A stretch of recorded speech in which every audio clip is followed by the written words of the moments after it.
laning the Mountain Parkway all the way to Prestonsburg and getting that I-69 bridge built. It's going to help us build the infrastructure for electric vehicles, another $600+ million in clean drinking water and sewer work.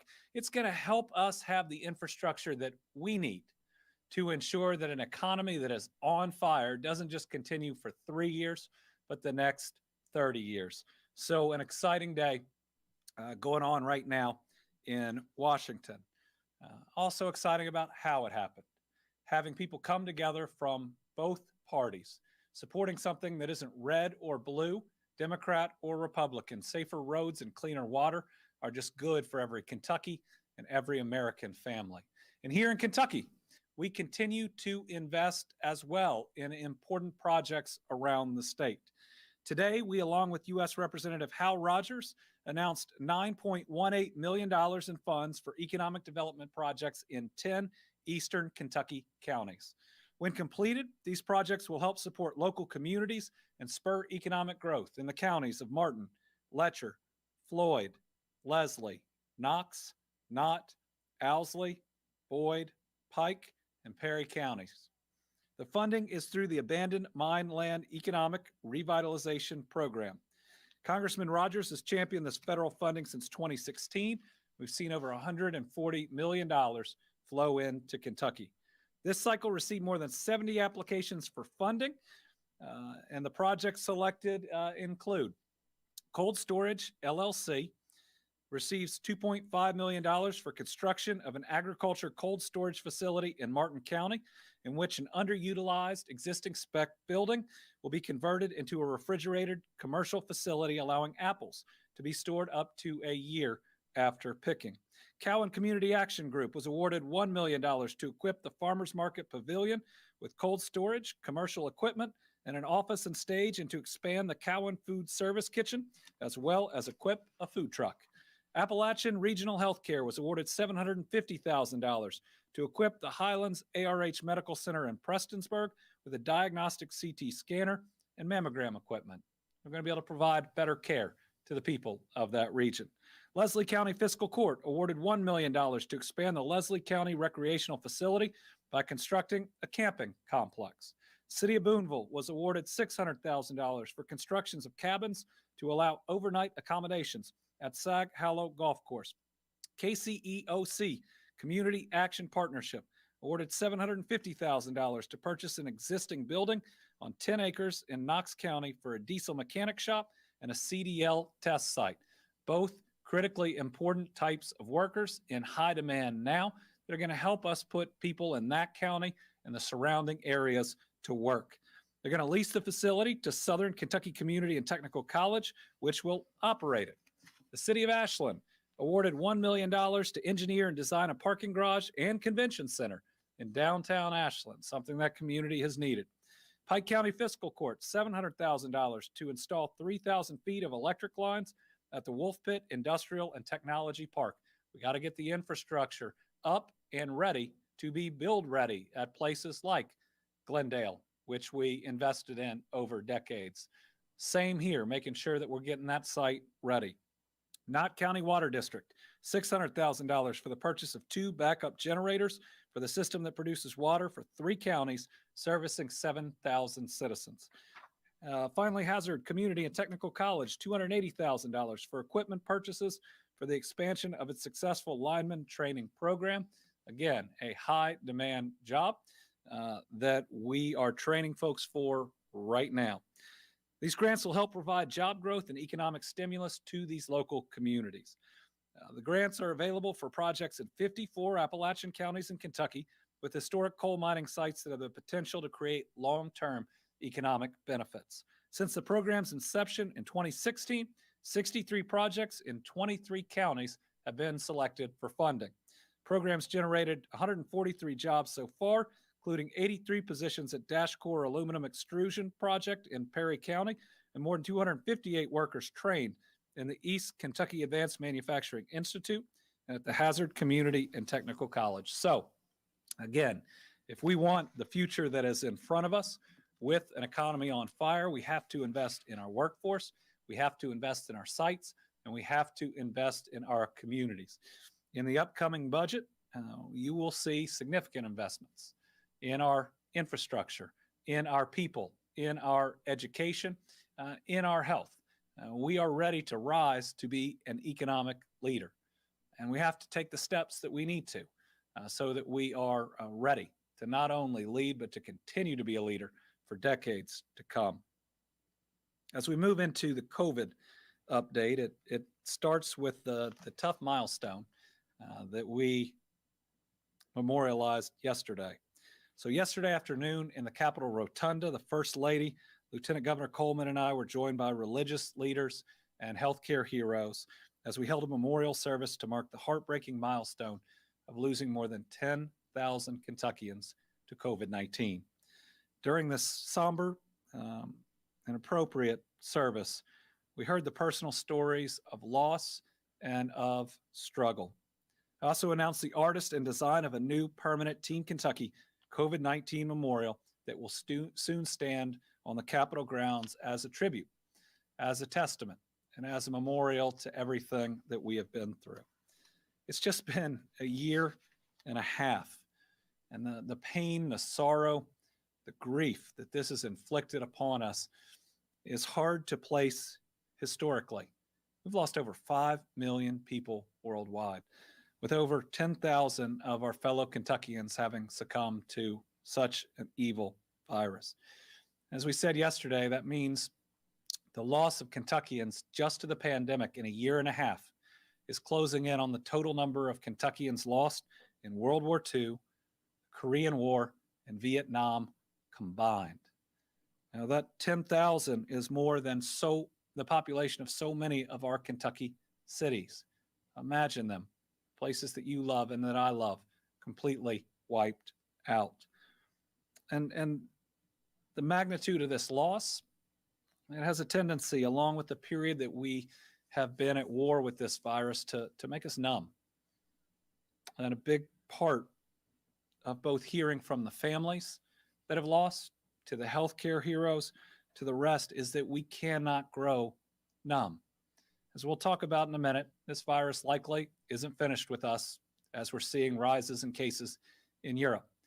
And the family that we lose today is just as important as that very first family that we collectively mourned for, and we turned hundreds of thousands of green lights on. You know, when we look back on our fight against this virus, we're going to look at the whole time about what we were doing and how hard we were fighting, not at the beginning. And that's why we need everybody, collectively as a Commonwealth, to do the things now with more tools that we know can help protect us. Getting vaccinated protects you at a time when the virus is the most deadly. Getting vaccinated protects the family that are around you so that it's less likely that that virus is transmitted to them. Getting your booster keeps your level of immunity at a place where you are really well protected, but know that protection wanes over time and that booster is necessary.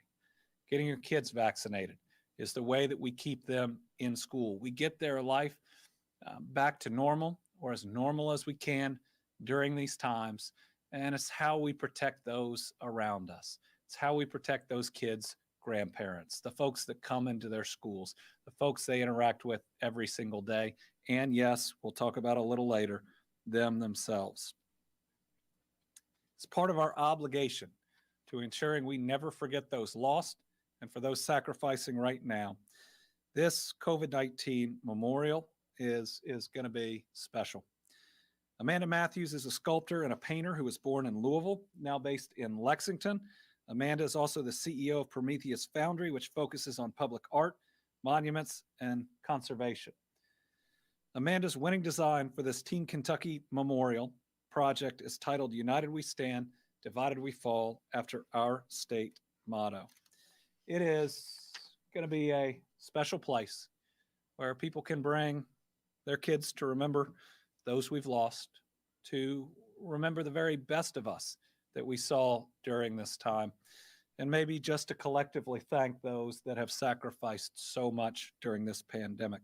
We haven't had a more deadly moment in our lifetimes. This is the third leading cause of death last year and this year. Only cancer and heart disease are more deadly. And the sponsors that I want to thank of helping to put this on. And I got choked up yesterday. They're the same groups that have been on the front lines the whole time, that have been sacrificing themselves and have lost some of their own. There are hospital systems that even when we didn't have the right PPE, still took care of us. So I want to thank Norton Healthcare, Baptist Health, St. Elizabeth, King's Daughter Medical Health Center, U of L Health, UK Health, and Pikeville Medical Center. You know, part of my faith is that pain, sorrow, and loss, they are a part of life, but that life itself is such a blessing and a gift that we've got to take those moments that we are blessed to be here and hold them tight and appreciate them. But also know during this pandemic that we can do things to lessen the loss and the grief and to make sure that there are more of those positive moments with families. A lot of families are going to have an empty chair or two for COVID or other reasons this year for Thanksgiving and for Christmas. We'll have two of my extended family members that aren't with us for the very first time. Let's make sure that we do everything we can to lessen the amount of families that are going to spend 2 or 3 holiday seasons without their loved ones. And let's also dig deep, because this virus won't be done until it's done. And the answer to how long we got to battle it is however long it takes. It's out there with one mission to kill as many of us as possible. And so we cannot get tired, and we have to push back. And right now, what we're seeing in Europe is a new rise in cases and a significant rise in cases. What this should tell us is that until we have eradicated, or until we can fully control, until we have everybody vaccinated, this virus isn't done with humanity. It will still look for pockets and places to inflict its pain on. So let's have the humility to know the adversary we face is strong, and to be just as strong in what our response is and how we protect each other. So with that, let me go over the weekend numbers. But you know, the top line here is it does look like we have plateaued. In fact, this last week's numbers are higher than the 2 previous weeks, as is the positivity rate. So from Saturday, 1,561 new cases, 45 new deaths, including a 44-year-old man from Franklin County and a 44-year-old woman from Jefferson County. Sunday, 747 new cases, 11 new deaths. And today, 726 new cases, 10 new deaths, and they include a 43-year-old woman from Fayette County. Our positivity rate at the end of today, 5.73%. That's higher than what we'd like to see, but as I think you'll see in a minute, it looks like we've plateaued on the positivity rate at about 5.5%. And then what we're also seeing is there's now a responsiveness, maybe an elasticity in how our testing goes when there is more disease spreading. We have lots more tests that get done, and then it contracts as the spread is maybe receding. So as we move forward, we may pivot a little bit from the positivity rate and be able to talk about maybe some different indicators now that we're seeing how testing moves that may give us more information. So this last week, overall, 9,506 cases. That compares to the week before, 7,919. And is in fact larger than the week before that at 8,603. So let's look at our stair stepper chart. So as you can see, we had month over month over month of significant, we had week over week over week of significant decrease. And then we saw that slowing. And now we see an increase over the last couple of weeks. That's not a reason to think that there is another surge. This is always how the plateaus have looked. If we look back at the fall and winter surge, we went down and then we'd hop up for the first time after a couple of weeks, and then a little down and a little up. That is what we expect to see in the coming weeks. Now, remember, this is still higher than many times outside of any major surge in this pandemic. So it is still a very serious level that we are at. So some of the basic measures that we are taking to protect ourselves that reduce community spread, like universal masking in schools, we need to keep going. Positivity rate, again, as we look at this, remember, it wasn't this last week, but the week before that we saw the first tick up in that. Now, a slight additional tick up, but our positivity rate on a daily basis has been plateaued, going up a quarter of a percentage point or down a quarter of a percentage point on most days.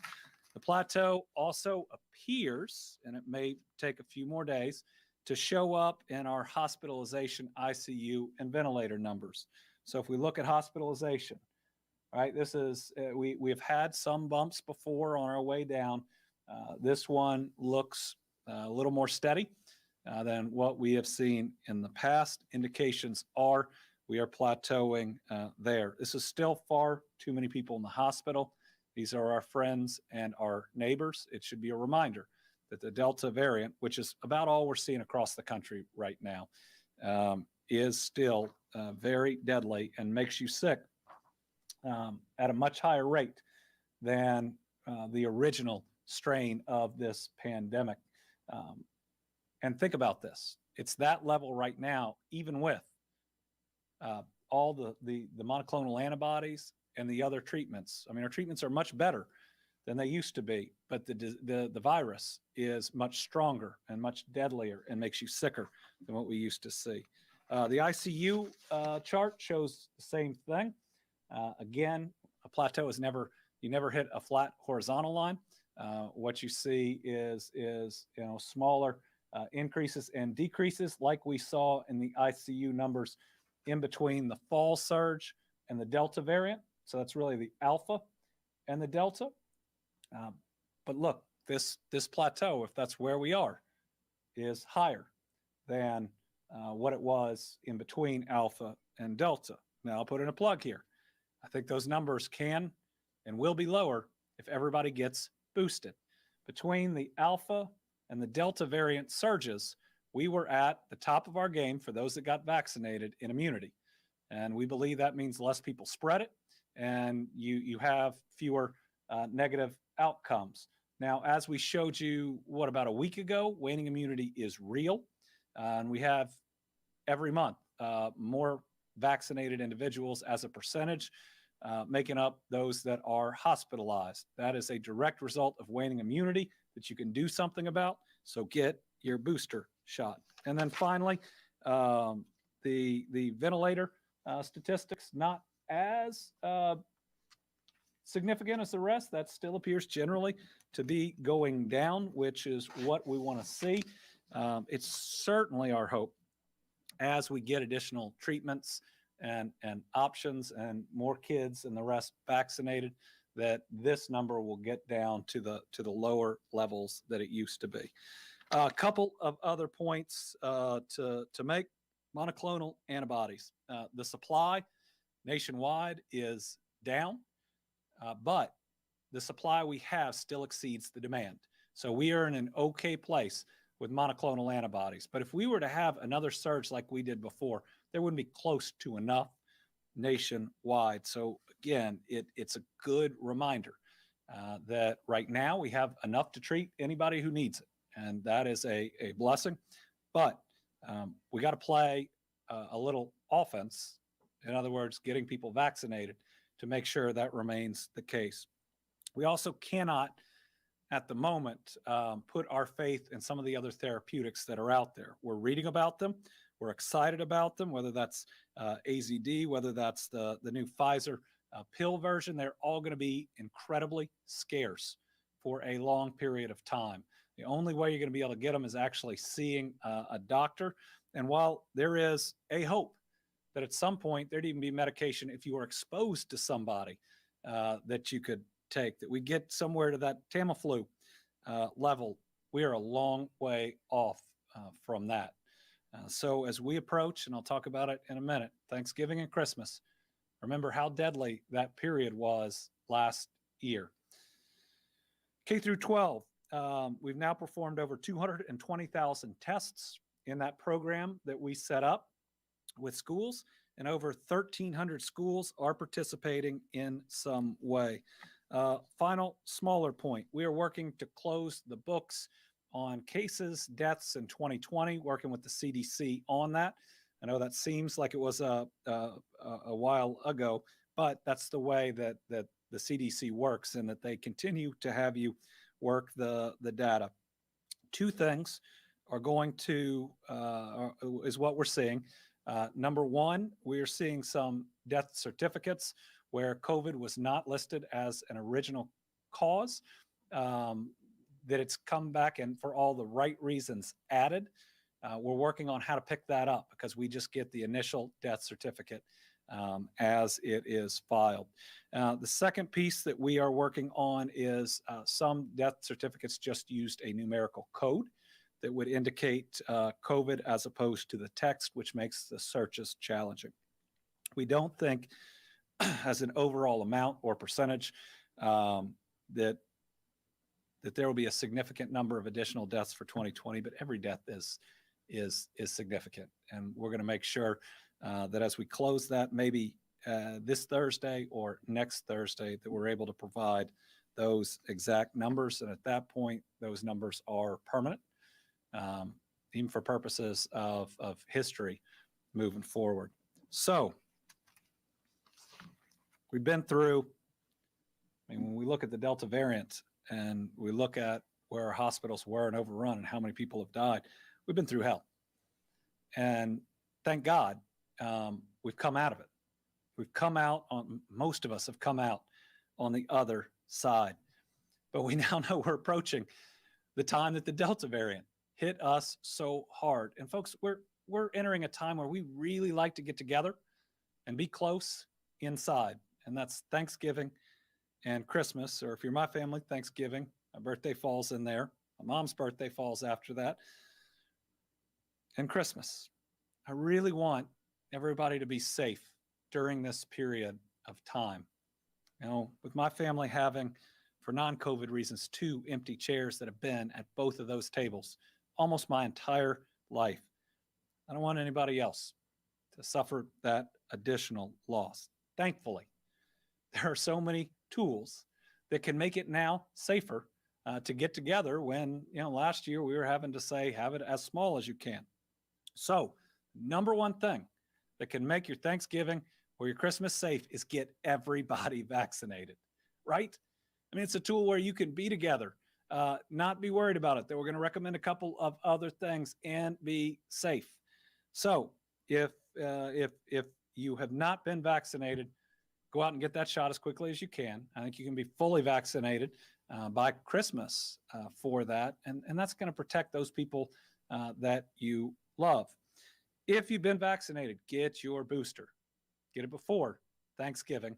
That'll make it safer for you at Thanksgiving and beyond. I know we had all prayed that it would be available last year before that. It turned out to be in January, and there was a lot of loss from families that had gotten together. So, booster eligibility. If you received J&J at least 2 months ago, go get a booster. No matter what. If you're 65 or older, go get a booster. If you are 18 and older living in a long-term care setting, go get a booster. If you're 18 years or older and have underlying medical conditions, go get a booster. If you're 18 years or older and work in a public-facing setting, go get a booster. But I'll tell you what, There are a number of other states, just 4 or 5, I think, that just recently issued executive orders saying everybody could go get a booster. I'm going to look at it.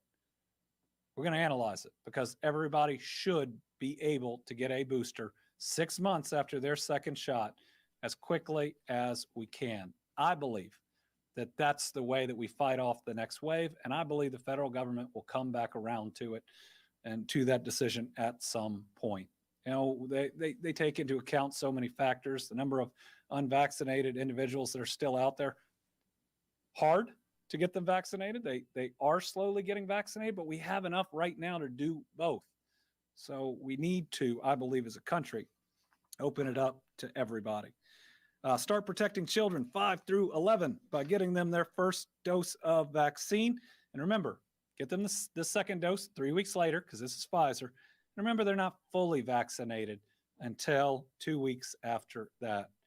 So I'd also recommend before the holidays, getting tested close to it. It's really easy. You can go in and then you know, right? You never want to go to a family gathering if you were positive. And then folks that when we gather in large numbers indoors, you know, we have to recommend masking.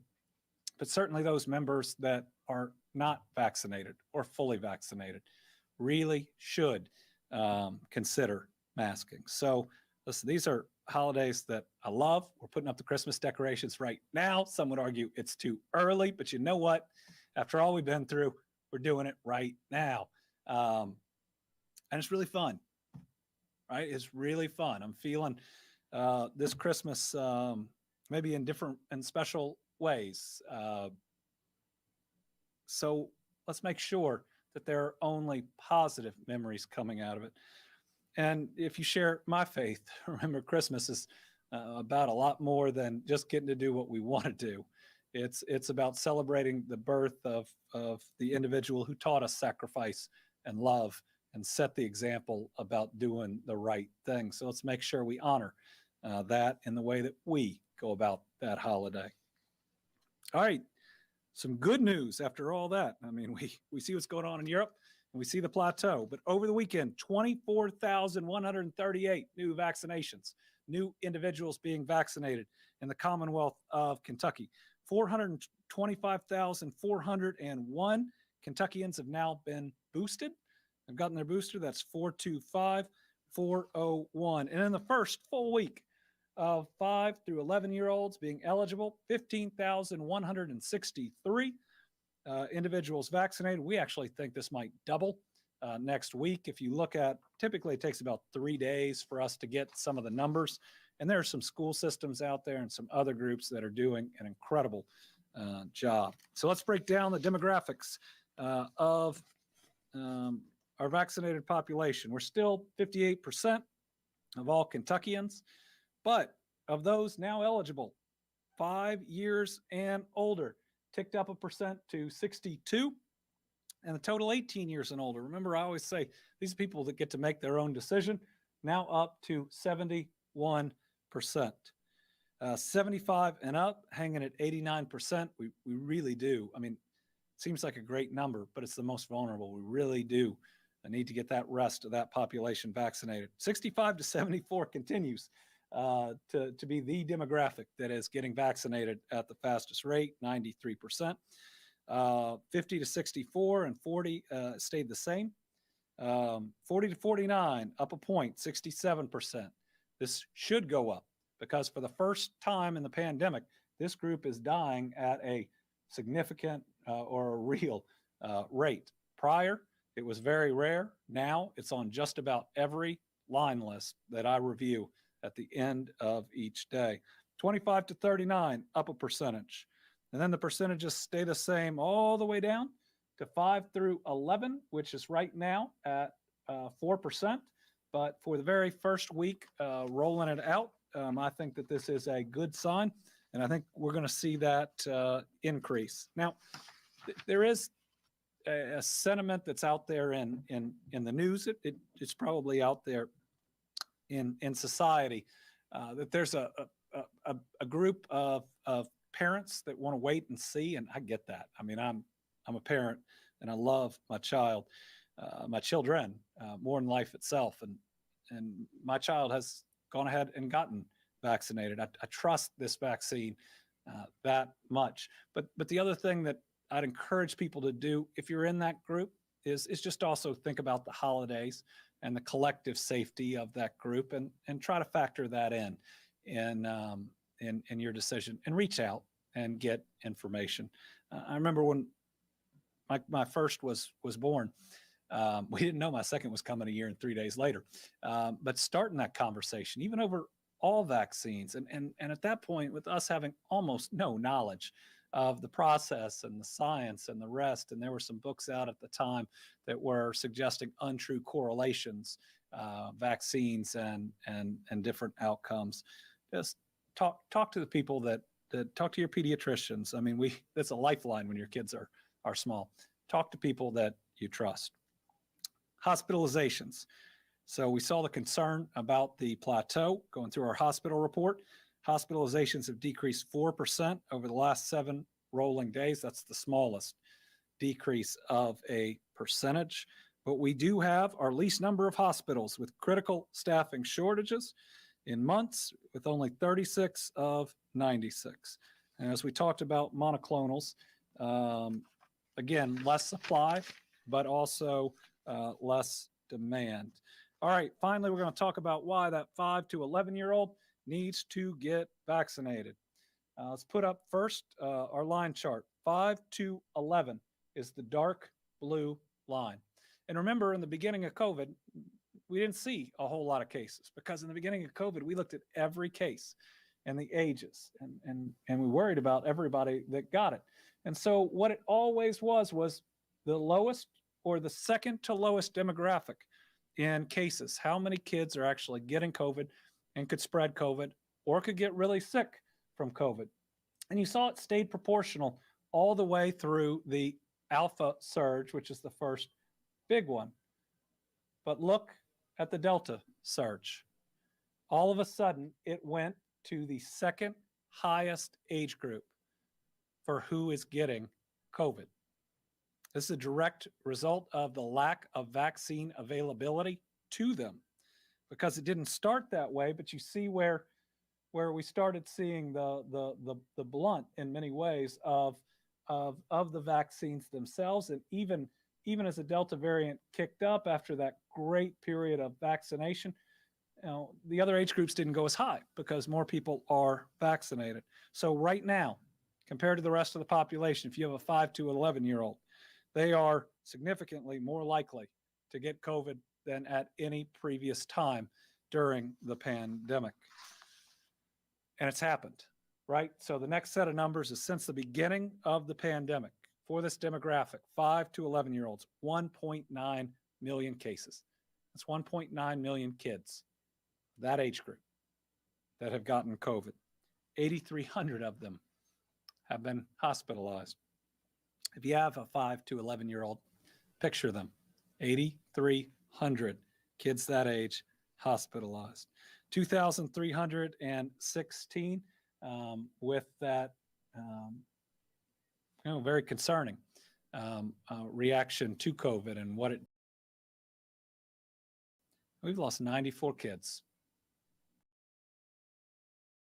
Vaccines protect against COVID-19. And I believe that if we would get this age group vaccinated, zero or incredibly close to zero, I think should want it to be zero. Just as good as they were for adults, 90.7% effective. And remember, that's with a smaller amount that kids get that's separately packaged and separately provided. Virtually every medical group here in Kentucky has looked at the science and encourages vaccinations. That's the KMA, the KHA, any medical organization, and their acronym is saying to get it. So it's available now. You're going to see some of our advertisements that will be out there again with all of these professional organizations, because it's safe and we need to protect our children. With that, we'll open it up to questions. Looks like we have 7 total journalists, 2 here and 2 on the line. So we'll start with Tom Latek. Thanks, Governor, and good afternoon to you. Where do we stand with the American Medical Association has today, one of their panels came out that they're going to combat misinformation that's being given out by medical professionals. What can they really do? Question is, the American Medical Association has said they're going to combat misinformation by their by practitioners. What can they do? I think that's a question for them. Obviously, there are licensing agencies. There are rules and standards of conduct. There's, I before this was a practicing lawyer, and there is a group for that as well. But they can also be unified and speak in one voice the truth, but also very quickly denounce those that would spread what is false. And what we have seen is sometimes it takes 10 people telling the truth to combat one person that's telling a lie. And this misinformation is a set of lies. It kills people. There's probably different motivations for why people do it. In many ways, I think if you look at what's going on across the country or the world, it feels like the stages of grief, right? Anger, denial. But we can't let it continue, because you'll have conversations and people have believed the lies that people have told them, and it hurts. It hurts those people. Mike Valente. Should Kentuckians expect this virus to become just endemic? It's something that we have to learn to live with, and while we have effective vaccines and therapeutics, it's something we treat almost like flu season. So the question is, should we expect that this virus becomes endemic like the flu or others? The answer is nobody knows. Some of these 1 in 100-year pandemics have turned into that, and some of them have ultimately gone away. I think we get to success either way through the same steps, right? It's ensuring that people get vaccinated.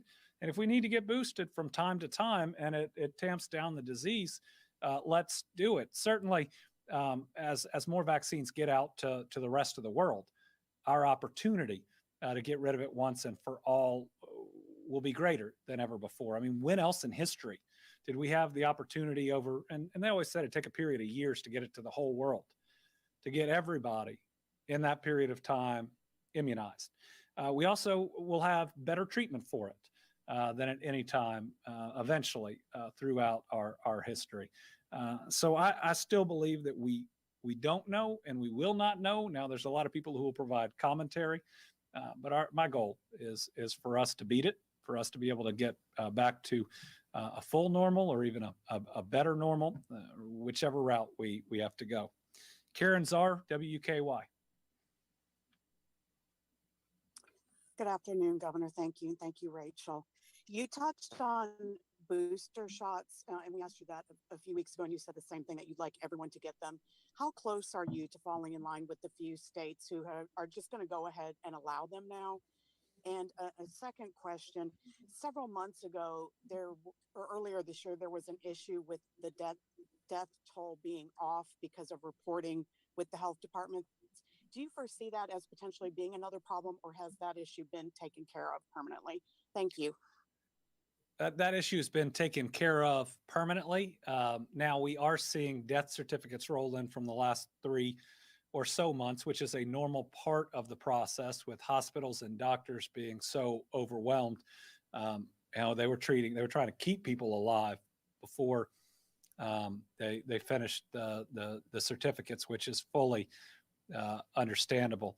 I am analyzing very closely what those few other states have done on setting everybody up to get the booster. I want to know the legal effect, because we have different companies that get different instructions in how to provide it. But I want to be clear. I believe that everybody over 18 that's been 6 months since they got their second shot can and should be able to get a booster.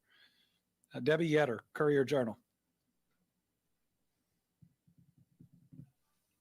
Hi, Governor. I wanted to ask about the booster shots too. If you decide to go that route, what would it take for you to affect a ruling like that, that everyone should go ahead and get the booster shot? And aren't Kentucky's regulations already pretty lenient in that regard? So first, they are, I believe, lenient. I mean, I believe nationwide, 80% of people over 18 that have gotten a vaccine are eligible for a booster. And we're still looking over the law and what it would take to effectuate an opening for everybody. So that's something that we're looking at in real time, and hopefully I'll have some more information by Thursday on that. Stu Johnson, WEKU. Thanks, Governor. Good afternoon. You talked earlier about the last couple of weeks now, how it seems activity has plateaued. I guess the question there is why? Is it, waning immunity? Is it the non-vaccinated breakthrough cases? Is it one more than another? Well, I think it's the natural movement of the virus. Each time that we have had a surge, we have then had declining cases. I think we were able to cut the last fall and winter surge short because of vaccines. I think that saved a lot of lives. But then, it's based on now our level of vaccination and our behaviors. And vaccination includes boosters and levels of immunity, how many people have been vaccinated and what their level of immunity is or what it wanes to, along with are we out doing more and what's a community's stance on masking in businesses and masking in schools and masking in government buildings. So where the plateau occurs, I think depends on those things, plus the strength of the virus. I mean, we can't not include that the Delta variant spreads more aggressively. If it was the original version, who knows? We might already be close to herd immunity, but that's not the enemy we're dealing with now. Melissa Patrick, Kentucky Health News. Hi, Governor. Is the uptick in weekly Kentucky cases a warning of what's to come, especially as colder states see increases in cases already and the holidays in front of us? Well, I think the uptick in cases is, in the very least, a plateauing that should be maybe not a warning, but a pretty clear statement that this is not done with us yet. I don't think that it means that we are set for another increase, but the holiday season, in many ways, we shouldn't have to look at where we are in the last couple of weeks. We should look at where we were last year, and all the families that lost somebody in December or January that could have been avoided. So in the very least, the fact that we are no longer in a decrease and what happened last holiday season should have people running out to get vaccinated before the holidays this season. You can protect yourself. You can protect your family. If you haven't wanted to do it for whatever reason, just knowing you're getting together with them, do it for them. And last, I think, is April Rickert, WFPL. Thank you, Governor. It's April. Do you expect challenges with vaccination? Do you expect challenges with vaccination to 5 to 11-year-olds if their parents are more likely to be in the less vaccinated age group of 20 to 40-year-olds? It's a really good question. I believe that vaccinated parents are probably more likely to vaccinate their kids, but we haven't seen it just happen. I guess no one's done the research, and that would be interesting for the somewhat older kids whose parents would fall into a somewhat older age group. But I don't want to say necessarily. I'd just say as a parent, with this virus going around and the way that it is, I might think that I'm invulnerable. Oh, but your kid is just so precious, right? And to me, even if I hadn't been vaccinated. It would be, what is everything I can do to protect this child, provided that I believe that it is safe. Now, I think your question also says that this is a chance in some instances to maybe have a new conversation with that person in that age group, that maybe 20 to 39 age group that hasn't been vaccinated, and to talk about both them and their child, because their child's safer if they're vaccinated too. So the psychology of all this is so complex, all of it, and it's even changed over time, and sometimes even become inverted in the way that people think about it. So we continue to try every strategy, provided that it is transparent and honest in communicating with people. But we are always open for any suggestion. Okay, so folks, I don't think we have to be alarmed, but we have to be knowledgeable, and we have to be clear on the fact that COVID is still here. But the great news is that we have so many different tools to beat it. Remember, we've lost 10,000 Kentuckians. We don't have to lose more. We have an economy on fire that I think everybody wants to be a part of. We are so close to realizing our collective dreams as Kentuckians, a state that others have sometime looked down on. We have a chance to change that, and for us to be the leader. We have waited so long for this moment. So let's make sure we protect one another and do what it takes to beat the pandemic, and then to run forward into a pretty incredible future. We'll be back on Thursday. Thank you all very much.